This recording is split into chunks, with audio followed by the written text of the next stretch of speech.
Oi, oitavo ano, tudo bem com vocês? Hoje a gente vai iniciar o conteúdo do terceiro bimestre e nós vamos falar sobre o sistema locomotor. O primeiro assunto do sistema locomotor que a gente vai trabalhar é o sistema esquelético. O sistema locomotor ele é formado pela combinação de dois sistemas, o muscular e o esquelético, que vão atuar para garantir uma grande quantidade de movimentos. Eles também envolvem as articulações. A ciência responsável pelo estudo das funções e estruturas que fazem parte do sistema locomotor é chamada de anatomia. O nosso sistema esquelético é formado por 206 ossos que estão alinhados a estruturas cartilaginosas, ligamentos e tendões. Os ossos vão ter diversas funções, entre eles a movimentação, o ponto de apoio para os músculos, atuação na locomoção, proteção de órgãos internos, sustentação dos nossos músculos, produção de células sanguíneas e de defesa e também na atuação como reserva de cálcio. De acordo com o seu formato e tamanho, os ossos eles podem ser classificados em longos, laminares ou planos, curtos ou irregulares. Os ossos longos, como o próprio nome já diz, eles têm espessura e comprimentos maiores. Por exemplo, o fêmur, que é o osso da nossa coxa, o maior osso do nosso corpo. Já os ossos laminares ou planos, eles são finos e achatados. Por exemplo, os ossos do nosso crânio e costelas.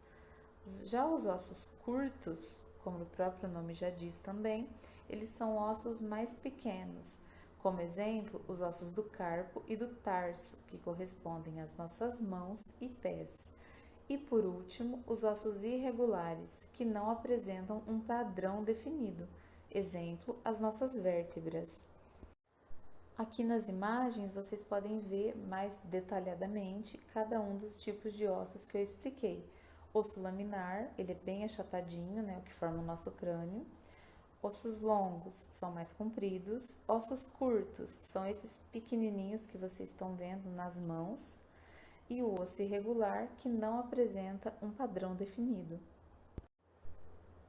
Já as articulações, elas são pontos de encontro entre dois ossos. As funções de uma articulação são manter os ossos juntos e permitir a movimentação do nosso esqueleto.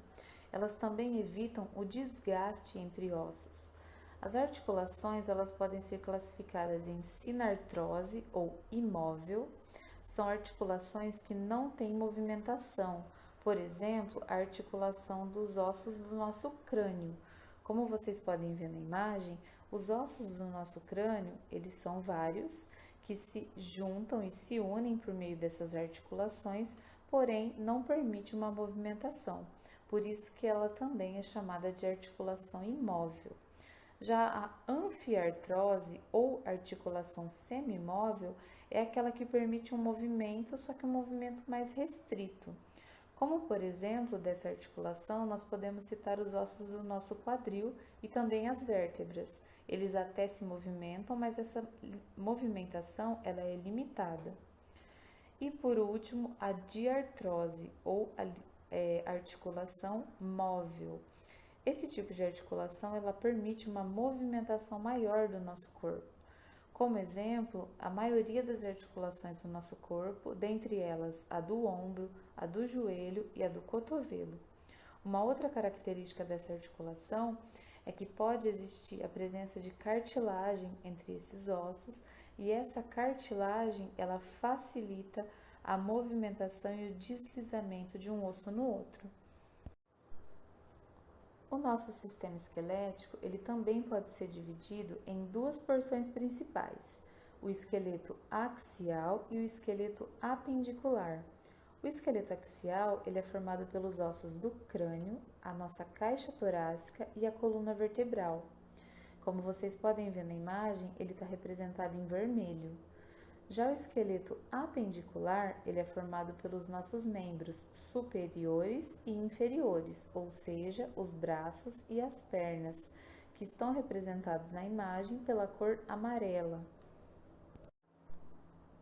Como eu já falei para vocês, o esqueleto axial ele é formado pelo crânio, coluna vertebral e caixa torácica. Eles vão ter a função de proteção de órgãos vitais do nosso corpo. Por exemplo, o crânio ele envolve e protege o nosso encéfalo e alguns órgãos no sentido, como os olhos, por exemplo. Também dá apoio aos músculos da nossa face. Já a coluna vertebral ela é formada por 33 ossos, que são as nossas vértebras. Ela sustenta o nosso corpo e, além disso, ela permite movimentos com o tronco. Ela vai proteger a nossa medula espinhal. E por último, a caixa torácica. Ela é formada por 12 pares de costelas que protegem os nossos pulmões e o nosso coração. Já os ossos do esqueleto apendicular, que são os braços, o antebraço e as nossas pernas, eles vão funcionar como alavancas para os músculos. Além disso, os ossos dos nossos pés, eles colaboram na locomoção e no equilíbrio do nosso corpo. Eu falei para vocês que um ser humano adulto apresenta 206 ossos. Porém, quando nós nascemos, essa quantidade de ossos é um pouco maior, porque os ossos do crânio, eles ainda não se fundiram, como vocês podem ver na imagem. Isso acontece para facilitar o parto normal, porque durante o parto normal, os ossos do crânio, eles ficam mais comprimidos para passar pelo canal vaginal. Essas aberturas, elas são popularmente chamadas de moleira, e o nome delas são fontanelas. Essas fontanelas, elas se fecham totalmente ao final dos 2 anos de idade da criança.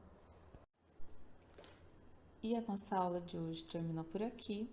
Eu espero que vocês tenham entendido.